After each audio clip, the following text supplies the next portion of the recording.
Welcome to A New Lens with CommonGood Capital, where we talk with investors, RIAs, fund managers, and philanthropists about their experience within different impact investing themes, as well as explore the power of stewardship and capital. I'm your host, Jeff Shafer, CEO of CommonGood Capital, and I am here with Andy Lower, who is an entrepreneur, investor, and advisor, and has taken on various roles as a leader in the impact investing space. He manages 2 funds, and maybe it's more than that, but that's what I know. Recently, you've become an author, so you can talk about that. And then just to set some background, we met 8 years ago, right when I was getting into this impact investing space at a conference in Mexico. We sat at a table, your wife was there, and it's one of those things where we just instantly connected and had a great conversation. Then we just reconnected a couple of weeks ago at a conference. So thank you for joining us. Thank you for having me. Great to be here. And generally, it's been good to catch up with you more recently, but also been good to watch your journey since we spoke 8 years ago. So it's interesting to see how the space is all evolving, and great job with the podcast. Well, I'm anxious to hear, to the extent that it comes out today, some of the lessons you've been in this space for some time. Why don't you do this? You have a very cool accent, which means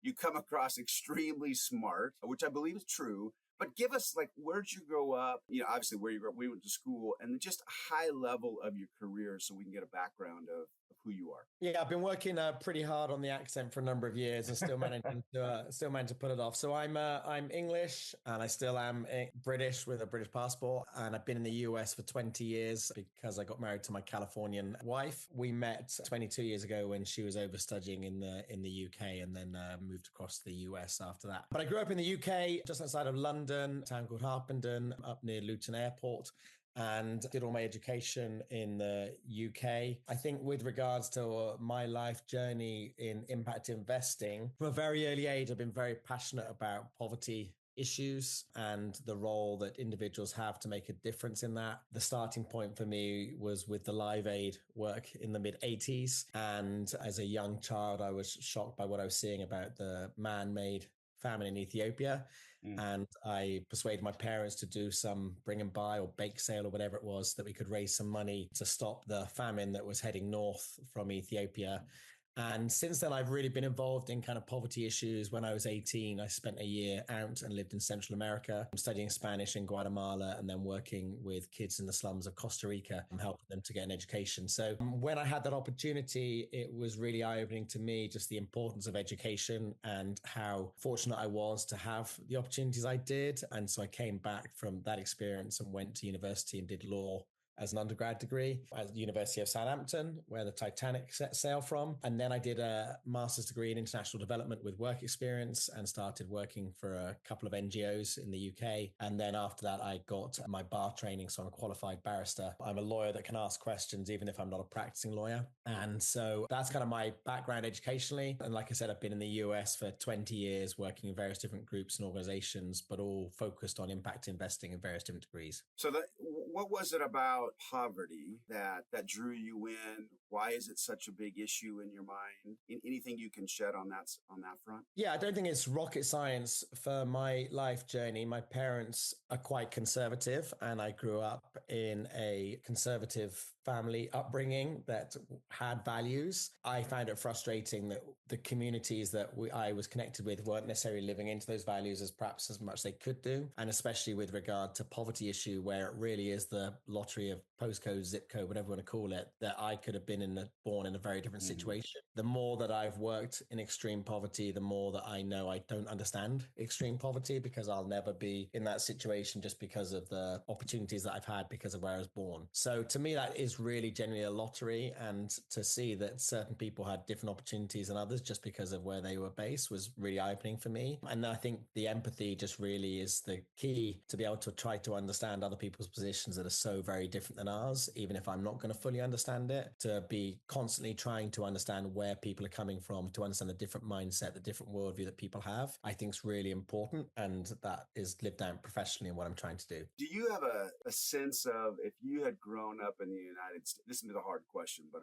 if you had grown up in the United States versus where you grew up. Do you have any sense of how that would have changed your trajectory or even your mindset on this, or would it matter? I don't know that it would necessarily be as general. I've got lots of opinions, some of which I'll share on the podcast, but lots of them I keep to myself. On having traveled around the US as well, I think the United States is a whole different variety of different personalities and different people, having lived in different states within America. So I don't think it would be necessarily different with a different worldview. I do think there are challenges and opportunities. I think it's one of the sad things that we've seen in the last few years is when isolationist mindsets the name of the game. I've loved traveling. I've loved experiencing different cultures, and I've loved seeing different opportunities. And I've been very, very fortunate to be able to travel. I've been very fortunate to have the freedom and the security and the safety to be able to experience lots of different cultures and working with different people across different national boundaries. So I don't know that my upbringing would necessarily be different if I was born in the US. I am a dad of two kids, a 14-year-old boy and a 15-year-old girl. And obviously being brought up here in the US, they're both Californian passport holders, or should I say American passport holders born in California. And so I think that it's a question of what is the opportunity that we want them to have? What is the worldview that we want them to have? How do we want them to live into their values as kids, both being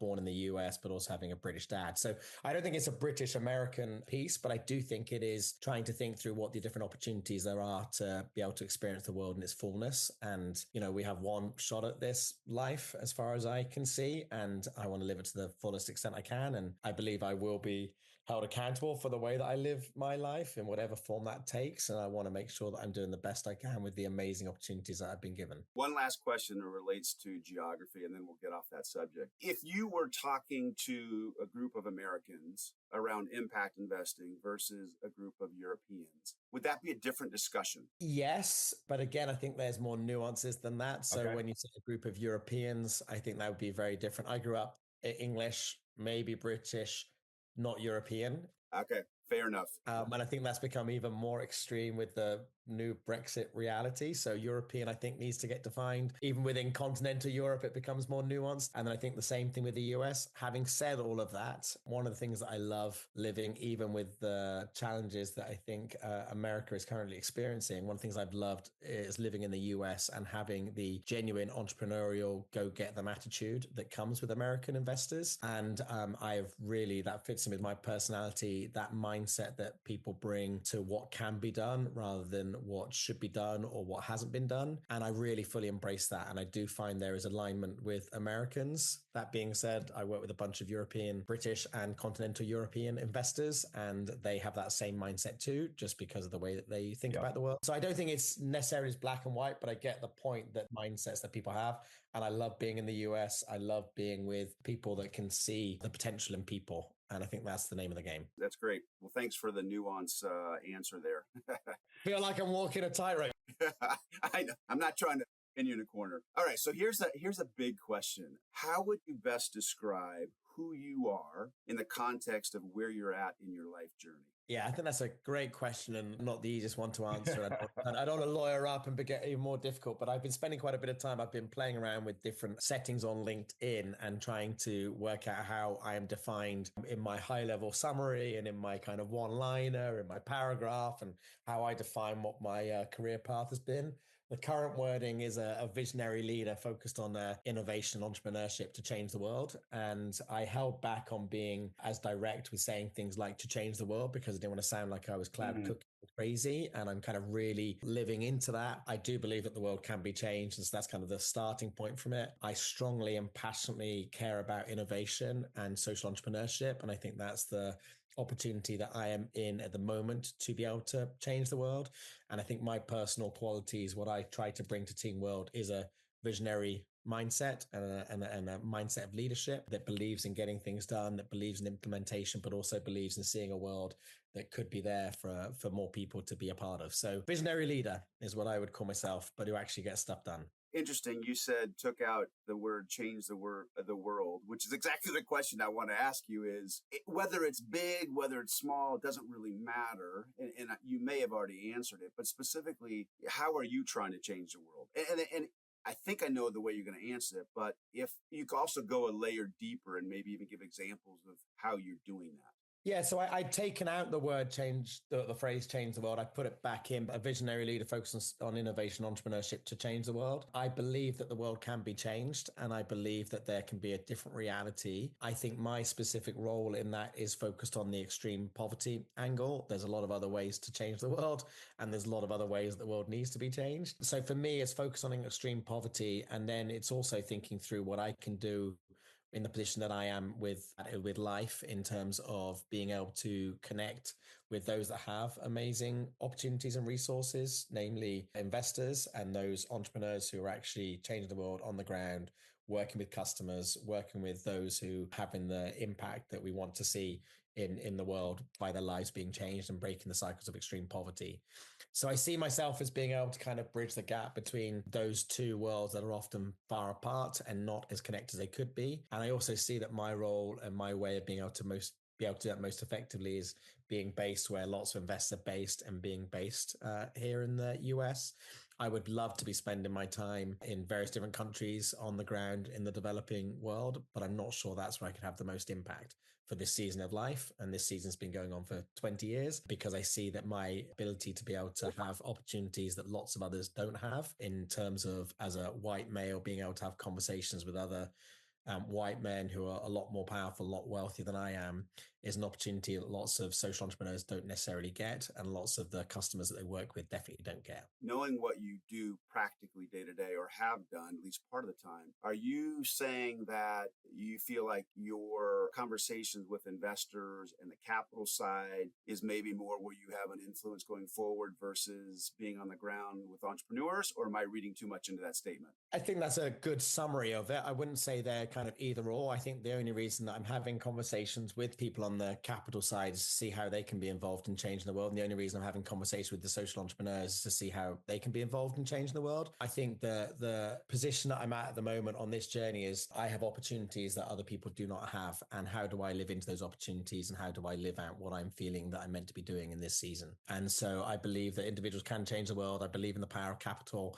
I believe strongly in capitalism and market opportunities. And it's a question of how that can be implemented, how that can be rolled out. There may be other opportunities that change soon, who knows? But at the moment, that's where I feel I am having an impact, and I'm feeling at peace with the role that I'm doing in changing the world. Going on something you actually said, the power of capital. When did you realize the power of capital, whatever that means? And what does the power of capital mean to you? Yeah, so I think there's different variations and different nuances, ways of understanding it. I was born in a middle class family. We had money, but I wouldn't say we were particularly wealthy compared to those around us, even. And so I think when I was living in Central America, I really saw the difference that connecting those that have with those that don't.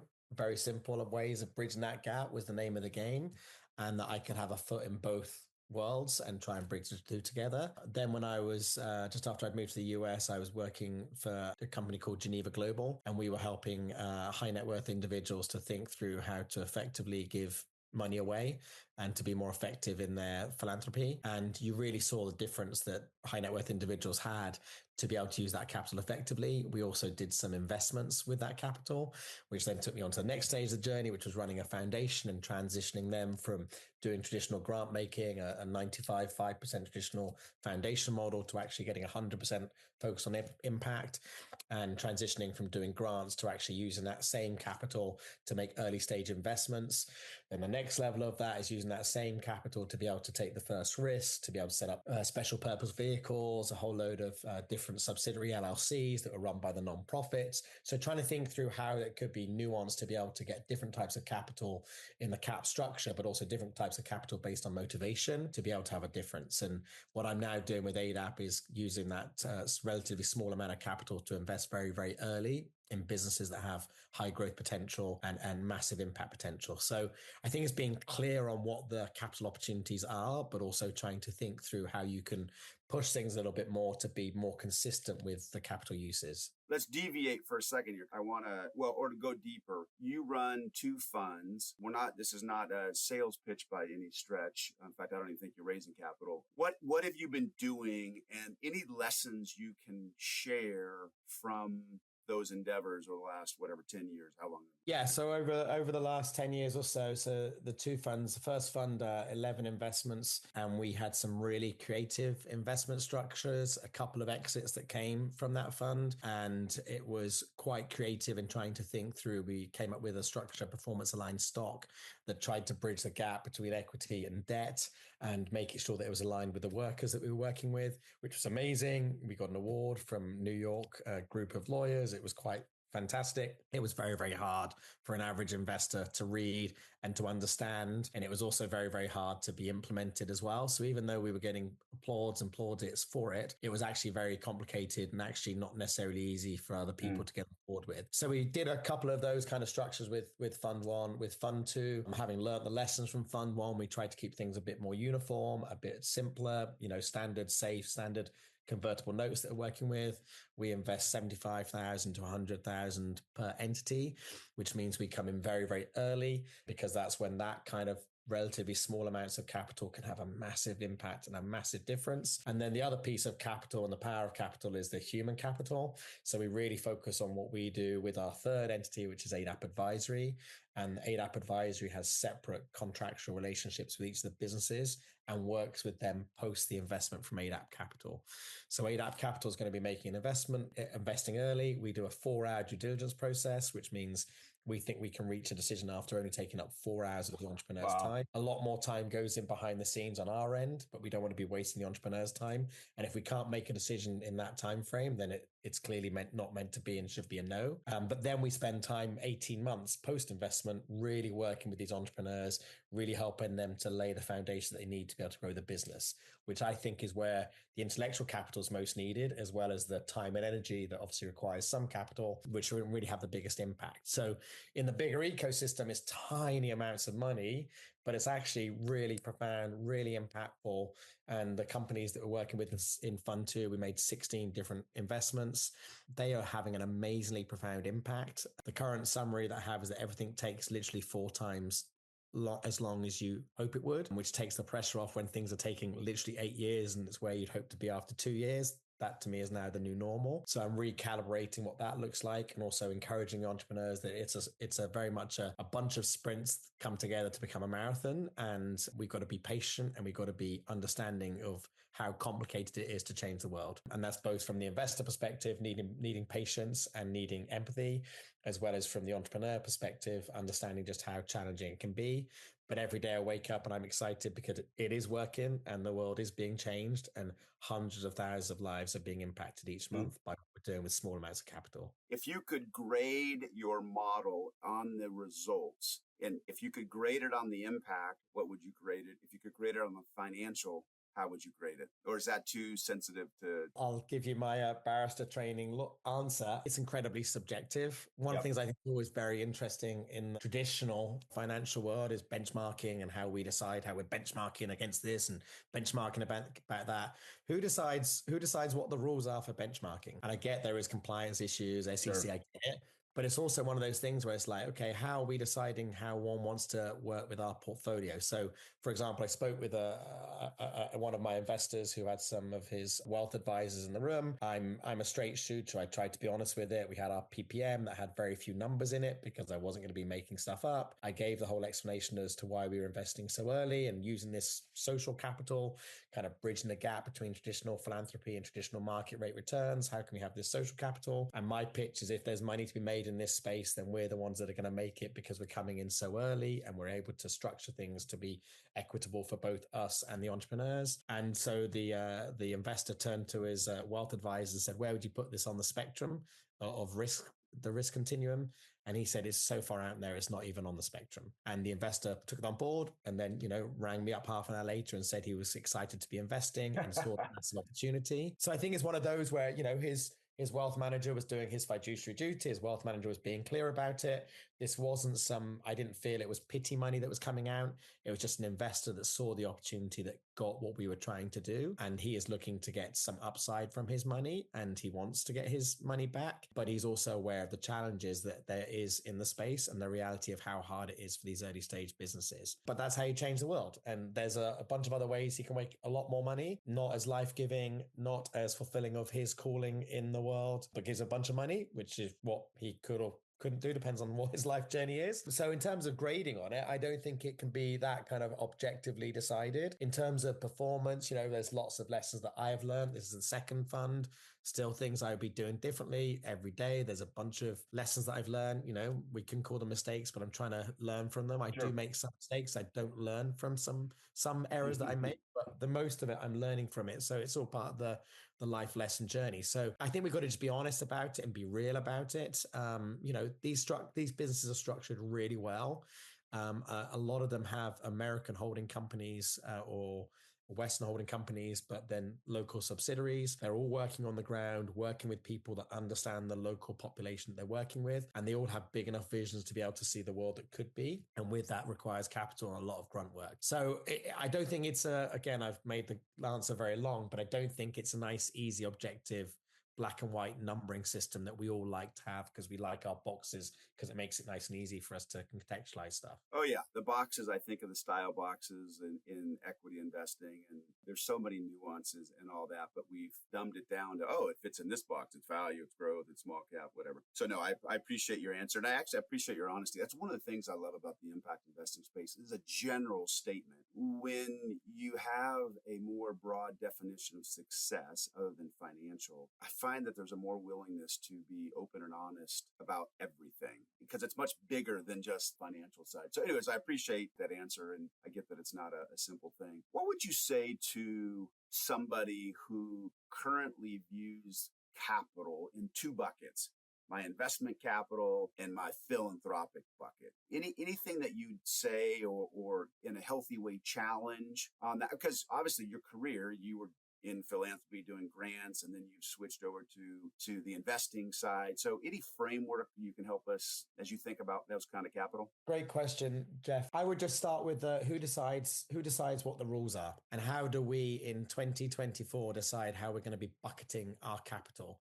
Is it because that's what the investment world and the philanthropic world have decided are the rules? Like, I get it, there's compliance rules, but in terms of what the rules of the game that we're playing on our life journey of my life game, I want to be here to change the world, and I want to be able to deploy different types of capital to be able to change that most effectively. I've seen some amazing guarantee models. I am shocked that more foundations are not more involved in low risk, massive impact guarantee models that allows capital to be making good money while also being able to open up floodgates of other capital to be able to be deployed.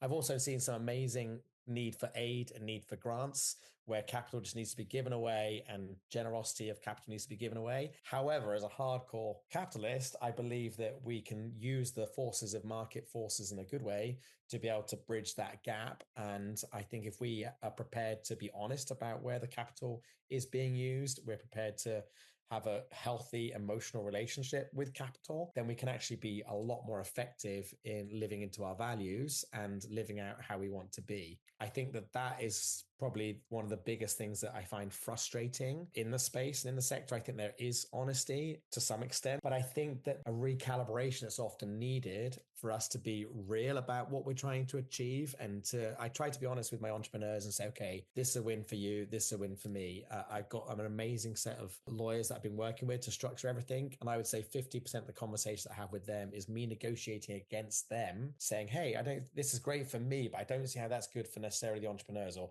hey, I don't see how that's necessarily as fair as it could be. Not because I'm some profound guru on it, but just because I'm applying a lens of what I consider to be common sense of equity and fairness, and in a way that is sometimes more challenging for them because that's not what they're doing in their typical 9 to 8 job. And it's a different way of calibrating it. So working with different ways of thinking, I think, is the name of the game to be able to live more effectively into values. Yeah. And what I've seen, to add on to what you've been saying, is when you think about this philanthropic bucket, if we want to call it that, and the investment capital bucket, and you kind of break down the walls, it actually, and you use this word early on, it unleashes some some innovation and creativity to say, what can it look like if we rip these buckets apart? And what I have seen, or at least the last 8 to 10 years from what I've been doing, investors are starting to see their capital as capital, and they're seeing things they care about as things they care about. And if the right pocket is, the philanthropic and the left pocket is investment capital, they're almost becoming agnostic to go, I want to be involved in this theme. At one level, it may be the philanthropic bucket. At the other, it may be the other. And frankly, if there are ways to do it together, we'll do it together. The problem is the investing world, the business world, they still don't have the tools and the vernacular to oftentimes address that type of person. But I'm seeing more and more where I think the financial advisory world is going to have to change and frankly, be forced to be more creative to meet a person as a whole individual versus I only work with one side of your brain or the other side of your brain. Have you seen that? Yes, I think that 50% of it is the investing world and wealth managers and advisors kind of changing the way they offer things, they think about it. I think 50% or maybe even 90% of it is what I was writing about recently in my book, which we'll talk a little bit more about. Yep. I gave away all my clothes, looking at values through social entrepreneurship. Who decides how I am going to live into who I am meant to be is on me. And so if I am a high net worth individual, if I'm a low net worth individual, I can decide how I want to use the capital that I have to be able to live into my values and live out who I want to be. And so the book talks about my personal journey in social entrepreneurship as I spent a lot of time reflecting on the performance of ADAP Fund 2, as well as a company called Visible that I helped to set up. It kept coming back to values and kept coming back to who I wanted to be and how consistent I was living into those values. And for me, buying clothes that I knew were being made in sweatshops was not living into my values, and playing with the fact that I could buy cheap clothes, which meant I could give more money away rather than actually just buying more expensive clothes, maybe, but clothes that I knew that had been made ethically, having less money to give away, but actually having an impact with the clothes that I was buying was a very, very simple but important recalibration. And the only way I got to that point was by literally giving all my clothes away and building a new wardrobe from scratch, seeing how complicated or how challenging that was, but also how impactful that was, and really living into it. And so I think that's a nuanced view or one view on clothing, but I think it's something about social entrepreneurship as well that, and I keep coming back to it, who decides what the rules are and who decides how we've written the rules. For me, it's not acceptable in my world for me to be buying sweatshop made clothes when I know they're sweatshop made clothes. And I know that there's alternatives to be buying more ethically made clothes. And I think it's kind of crazy that we have all these people that are kind of being honest in the space, but they're talking about this and talking about that. And it's great talk. And I'm like, yeah, but tell me more about your clothing. We can tell me more about your food. We can talk about different ways that are very simple and very granular, but that actually shows who we are and how we're living into our values that we claim to aspire to. No, that's challenging. The truth is it requires, it's a lot of work to think through all these issues. It is a lot of work. And I talk about in the book, the world is a lot grayer. The more that we try and think through these issues, the more grayness we see. And, I talk about in the book about how I'd love for the world to be as black and white as I once thought it was, where it was very simple. And I think humankind often strives for that black and whiteness because it provides clarity and provides boundary. It's a lot of ambiguity, a lot of nuance, a lot of the need for us to think through where we're at on the journey. And I talk about it again with clothing because at different stages of life, there's different models that one needs to have. I could give away all my clothes. My professional wife, who needs to make sure she had a variety of wardrobe, couldn't have the opportunity to give away her clothes in the same way I did. And so therefore she's looked at different recycling models. She's done rent the runway, different ways where she can have amazing professional looking clothes on a more consistent basis because that's what she needs to have.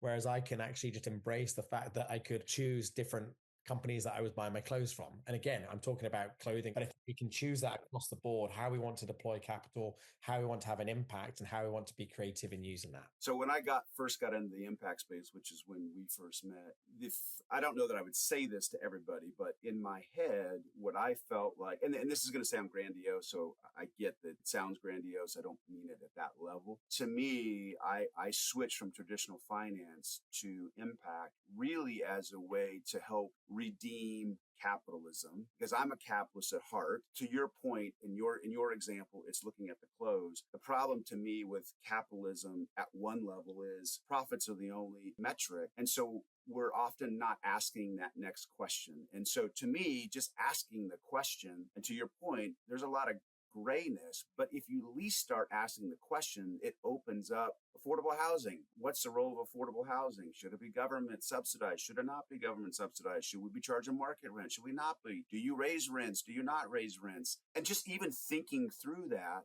in the traditional capitalist model, it's if the market will bear it, you do it. And it's like, it may be a little more nuance in that. Yeah, again, so you said profit is the most important thing. Who decides that? Who has decided that is the rule of capitalism? That's not how I view capitalism. And I also think to be sustainable, I want to have a fair win for them and a fair win for me, because that means that there's more opportunity for both of us. We can all get the pie to be bigger. That to me is a definition of capitalism, not just profit being the only one, the only thing that drives it. And short-term quarterly profits cannot be the only thing. And if that means I need to come up with another word and say I'm not a capitalist, I'm more than happy to put myself in a different word camp, impact investing. But I think that, there's a decision that we all make when we come into using our capital as to how we are going to live into who we want to be. And we can decide, yep, we live in a complex world. Yep, there's lots of ambiguity, but we can decide who we want to be and how we want to live out our role in the world by how we use our capital and how we use our time and our resources. And I think that we need to think that everyone needs to be thinking that through, and everyone's going to be changing and adjusting and pivoting as you do with a business, as you do with life journey. And certain things that were black and white 3 years ago are going to be less clear now. And certain things that are black and white now are going to be less clear in 3 years' time. And that's all part of embracing that journey, embracing the reality of trying to live into our calling and what we're meant to be doing. So I don't know if you use the word stewardship in your lexicon, but I've been hearing, from my vantage point, I hear a lot of stewardship. How do you define stewardship, and how does that play out in what you do? Yeah, I don't use stewardship on a regular basis, not intentionally. I'm not against the word stewardship, but I do think of terms of how we're using our resources and our opportunity, which I guess is just a slightly different way of saying stewardship. And I think it's being consistent with what we have and what we have been, what we've typically been fortunate to get. Yep, we work hard. Yep, I think there is a direct correlation. When I was at university and I saw people leaving the exam room with 30 minutes to go because they thought they did it, I worked my buns off for the next 30 minutes every time, thinking, okay, I'm gaining 0.5%. Okay, I'm gaining 0.5%. Okay, I'm gaining 0.5%, because I worked really hard. And I would get to the bar and they'd already have their first drink and I would be absolutely drained because I've been working hard for the last half an hour. I get that, what you work at can actually have an impact. And I also am very honest and very clear about the fact that there's the allocation of resources, the allocation of stewardship is not necessarily equal. And we each have a different part of the journey. Partly some people have more, some people have less, partly some people have opportunities to be able to do more with what they have. Partly people need to have more because they're on a different journey to other people. So I think being honest about it and being real about it. What I would say is I think that we can change the way that we think about it, like we talked about the right hand, the left hand. I also think we can change the way that we talk to each other. My big thing is empathy and education, and being empathetic to other people and trying to educate oneself to be able to understand other people's worldview. Be that understanding more of the hardcore capitalist view, be that understanding more of the hardcore socialist view. I think that's really, really critical for us as humankind to be able to have the bigger impact that we're looking to have. A lot of this stuff you gotta dig into it, and it's really almost example based and whatnot. But anyways, in closing, and I'll leave it open as you can, anything you want to say in closing. If you could have a dream come true for your life, what would that be? I always say this because I'm assuming most people would say family. So if you want to leave that out and go more to the discussion we're having, you can, and you won't sound like a pig because you didn't mention your wife or kids. I love my wife and kids, and I am so fortunate to be blessed with the family that I have, and I am so thankful for them, and I'm so thankful for their role directly in my work, both in terms of giving me the opportunity to be able to embrace more risks, as well as giving me the challenges with my kids, especially on a daily basis, for me to try and be the best of myself and to be a better version of myself. So I 100% agree with that. In terms of, we talked a lot about different cliches, lots of different wording. I think you mentioned examples, and I think that's the name of the game. And that's something that I'm driving towards every day in terms of how are we impacting the farmers that we're working with in Zambia by one of our investments that we invested very, very early. that now ADAP has whatever tiny little percentage on the cap table because the entrepreneur's gone on to raise a few $1 million, is impacting over 100,000 people each month. We are a blip on that. People don't even know our name that's associated with that, catalytic capital, maybe you want to call it, or just first risk capital, whatever you want to call it. We are having an impact on those farmers directly because of us being able to willingly embrace that risk. I think of a call that I have in 10 minutes with a couple of entrepreneurs that are trying to think through how they can be getting more animal vaccines to the most rural communities in Ghana, and how they're really struggling to get the margins up to be able to get that sustainable business, just because the margins are not there to be able to get where they would like to be able to be attractive for venture capital type money. And so how do they work through the nuance of very, very slow growth? Meanwhile, they're continuing to impact thousands of lives. I've got a call later on this morning with another entrepreneur in Ghana working with students and trying to think through income share agreements and trying to think through the nuance of how we're structuring the deals to be fair for the students, but also be fair for our investors, to be able to de-risk it, aware of human behavior, but also aware of the fact that we want to find as many students as we can to be able to come, to be able to get those education opportunities. So I think those real life examples, that's the legacy that's being written. As our due diligence processes, I talked about the 4 hours, the three things that I look at is do I understand the business model enough to be able to get what the business is about? Do I trust the entrepreneur and I feel the entrepreneur can look me and I feel good about it? And then the third is, do I want it on my obituary? And that's my big thing about this kind of question is what do we want to have on our obituary? What do we want to be known as? How do we want to be remembered? I had two amazing dogs. My first dog was called Shaftesbury, and it was named after Lord Shaftesbury, who was a social reformer in the UK, did an amazing work with all of the opportunities he'd been given, both in terms of doing prison reform, in terms of doing working week reform, did amazing work. And then at his funeral, the streets of London were crowded on a rainy day when they all came out to celebrate the life that this man had had with the resource he'd been given. And so to me, that's a driver. I named my dog, which I'm not sure is necessarily too honoring of his legacy. But the reason I named my dog Shaftesbury was to remind myself on a daily basis that individuals can change the world. You, me, whoever else listens to the podcast has unique opportunities to be able to change the world. And we've got to embrace that and live into that. And we've got to be deciding who we want to be, how we want to live out those values on a daily basis. So I hope that I'll live a life that has impact. I hope that I'll live a life that can see tangible change in the world. And I hope that I'll be true to myself and the best version of me more than not. That was drop the mic. You did a great job. That was really good. Well, I think you all get a sense of why we immediately resonated 8 years ago. And his wife is just as dynamic. That's a whole nother discussion. But thank you for your time, and we wish you well in your endeavor. And I'm not going to ask this question, but because I think people see it. We talk about impact investing, oftentimes focused on the capital and how it's making a difference. I'm equally as enthralled with how investing this way changes the heart and psyche of the investor. I see in you what it's doing to your own heart and psyche. I didn't need to ask the question because you're living it. And I hope that people can get involved in impact investing in this regard, because it is a meaningful endeavor. You can lose money, but you also can make a massive difference. And you think about, but you can lose money in a traditional investment, just the same. So might as well do it something that you can get behind. And then the last thing I'll say is, because you talked about some stuff in Africa, we do some stuff in Africa. And I love getting people to invest in this stuff because it pulls their heart towards Africa. And hopefully they see them in a different light. And in fact, the last thing I'll say is nothing wrong with philanthropy, especially Africa. I mean, Africans want to be viewed as investment worthy. And so there's a quite an opportunity to change the mindset that, yes, you need charity. But a lot of them are like, don't view me as a charity. View me as an equal, and I'm investable.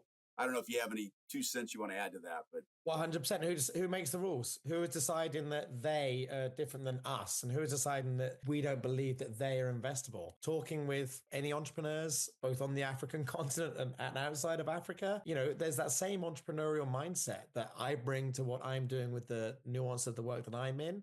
But there's some amazing game-changing visionary people that have not been given the same opportunities that I have that are massively changed the world. So again, who decides on these aid models? Who, we can get into colonial powers and all the rest of it. I mean, who decides on whether or not they are going to be investable or not? We need to be able to meet people where they're at, understanding the mindset that they bring to Team World, and how can we be a part of helping them be the best themselves for the great, the good, beyond our own small world. So what can we do for the greater good of team world? Thus, common good. See, I mean, there's linkage there. Wouldn't that be a great name if that was? That would be a great name. Anyways, thanks so much for joining. Don't forget to subscribe to A New Lens with CommonGood Capital on your podcast app of choice. Until next time, I'm Jeff Shafer. Andy, thank you very much. Thank you for having me.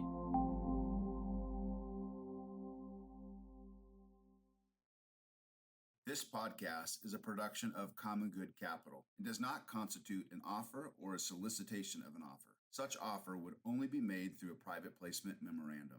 Prospective investors in private placement securities should be aware that making an investment is speculative and involves a high degree of risk, including the risk of losing all or a portion of an investment.